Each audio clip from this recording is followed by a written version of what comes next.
মণিপুর নামের ছোট্ট একটা গ্রাম ছিল, যেখানে মিনা নামের ছোট একটা মেয়ে বাস করত। ও গাছপালা, ফুল সবকিছু অনেক পছন্দ করত। ও সকাল হতেই ওর বাগানে চলে যেত আর গাছগুলোকে পানি ও সার দিত। মিনার বাগানে একটা গাছ ছিল, যেই গাছটা ছিল মরা গাছ। গাছটার কাছে মিনা কখনো যেত না, কারণ ওই গাছ ভর্তি কাঁটা ছিল আর ওই গাছের আশেপাশেও কাঁটা পড়ে থাকতো। এই জন্য মিনা ওই গাছের আশেপাশেও যেত না। ছোটবেলায় যখনই ওই গাছের কাছে যেত, তখনই ওর পায়ে কাঁটা ফুটতো, তাই এখন ও আর সেই গাছের কাছে যায় না। মিনা সব সময় ভয় পেত ওর পায়ে যেন কাঁটা না ফোটে। মিনার পরিবার অনেক গরিব ছিল। ওরা ওদের জীবনযাপনের জন্য সব সময় কোনো না কোনো কাজ করত। মিনার বাবার কোনো চাকরি ছিল না, তাই সে এক এক দিন এক এক রকম কাজ করত। একদিন সকালে মিনা ওর বাগানে যায় পানি দিতে। তখনই একটা বুড়ো মানুষকে ওর বাগানে দেখে। মিনা বলে, দাদি, আপনাকে চিন্তিত মনে হচ্ছে কেন? আমাকে বলুন, আমি কি আপনাকে সাহায্য করতে পারি? আমার অনেক ক্ষুধা লেগেছে, আমাকে কিছু খাবার দিতে পারো? হ্যাঁ দাদিমা, কেন নয়, আমার সাথে আমাদের বাড়ি চলুন। মিনা তারপর ওই বুড়ো মানুষটাকে ওদের বাড়িতে নিয়ে আসে আর ওর মাকে বলে সেই বুড়ো মানুষটাকে কিছু খাবার দিতে। মা, বাইরে একজন বুড়ো দাদি এসেছেন, ওনার অনেক ক্ষুধা লেগেছে, ওনাকে কিছু খাবার দিয়ে দাও মা। কি বললি, সত্যি নাকি? হ্যাঁ মা, আমি দাদিমাকে আমার সাথে করে নিয়ে এসেছি। হাই, তুই কি করেছিস?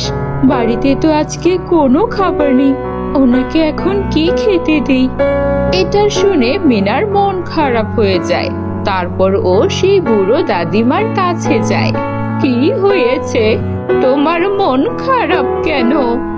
তোমাদের বাড়িতে কি কোনো খাবার নেই?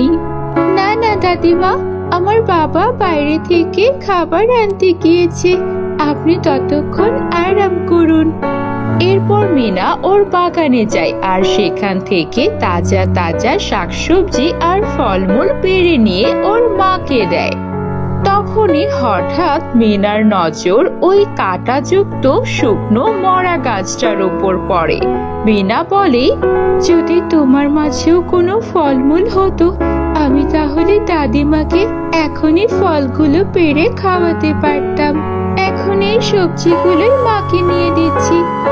তারপর মিনা ওই সবজিগুলো ওর মাকে দেয় আর বলে, মা, এই সবজিগুলো দিয়ে দাদিমার জন্য কিছু খাবার বানিয়ে দাও। তারপর মিনার মা ওই বুড়ো দাদিমার জন্য মজা করে খাবার বানিয়ে দেয়। মিনা সেই খাবার এনে দাদিমাকে খাওয়ায়। বুড়ো দাদিমা সেই খাবার খেয়ে অনেক খুশি হন। খাবার খেয়ে বুড়ো মা বলেন, মিনা, তোমার খাবার খেয়ে আমি অনেক খুশি হয়েছি। তোমাকে এই গাছটা উপহার হিসেবে দিচ্ছি। এই গাছটা তোমার অনেক উপকারে আসবে। তারপর মিনা ওই বুড়ো মার দেওয়া গাছটা ওর বাগানে নিয়ে যত্ন করে লাগিয়ে দেয়। তারপর সকাল হতেই দেখে গাছটা অনেক দ্রুত বড় হচ্ছে আর কিছুদিনের মধ্যেই ওই গাছটা একটা বিশাল বড় গাছে পরিণত হয়ে যায়।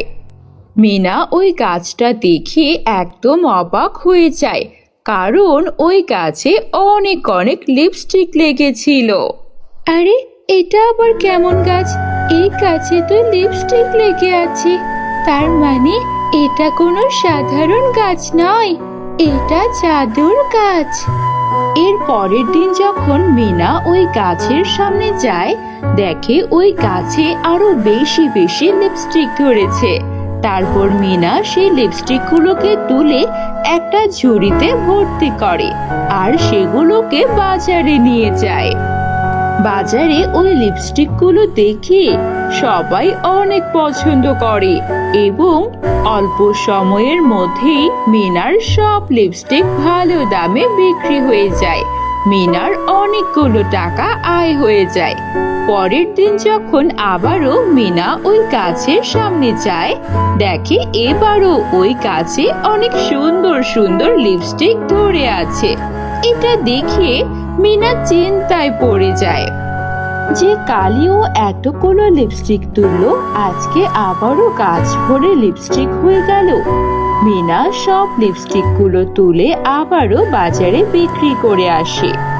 তারপর সব লিপস্টিক বিক্রি করে ও বাড়িতে আসে আর ওর মাকে এই সব ঘটনা খুলে বলে। এই সব কিছু শুনে ওর মা অবাক হয়ে যায়। মারে, তুই কি সত্যি বলছিস? তাহলে তো এই গাছ সত্যি জাদুর গাছ। তারপর মিনা ওই লিপস্টিকের গাছে পানি ঢালতে যায়। যখনই ও পানি ঢালে তখনই ওই গাছ থেকে একটা আওয়াজ আসে। মিনা, এখন তো তুমি খুশি তাই না? এখন এই লিপস্টিক গুলো বিক্রি করে তোমার জীবন অনেক আনন্দে কাটাতে পারবে। আরে, আপনি কথা বলছেন কি করে? মিনা, আমি তোমার ওই দাদি যাকে তুমি খাবার খাইয়েছিলে, তার বিনিময়ে আমি তোমাকে একটা গাছ দিয়েছিলাম। আপনাকে অনেক অনেক ধন্যবাদ দাদিমা, আপনি আমার অনেক উপকার করেছেন। মিনা, তোমার যখনই কোনো দরকার হবে তুমি এই লিপস্টিকের গাছ থেকে লিপস্টিক তুলে সেগুলো বাজারে বিক্রি করবে। এই গাছের লিপস্টিক কখনোই শেষ হবে না। মিনা অনেক খুশি হয়ে যায়। তারপর ওর মা বাবাকে সবকিছু বলে। এরপর থেকে ওদের পরিবারে আর কখনো টাকার কোনো কমতি থাকে না। এভাবেই বুড়িমার দেওয়া জাদুর লিপস্টিকের গাছের সাহায্যে মিনাদের পরিবার অনেক ধনী হয়ে যায়। ওদের কাছে বাড়ি গাড়ি সবকিছু চলে আসে। মিনাও একটা বড় স্কুলে পড়াশোনা করে। এখন ওদের পরিবার অনেক শান্তিতে জীবন যাপন করছে। তো বন্ধুরা, কেমন লাগলো তোমাদের আজকের এই গল্পটি? আমাকে কমেন্ট করে জানিয়ে দাও। ভালো লাগলে একটা লাইক করে দাও। আর যারা এখনো আমাদের চ্যানেলটিকে সাবস্ক্রাইব করনি, তারা জলদি জলদি সাবস্ক্রাইব করে পাশের বেল আইকনটি প্রেস করে দাও।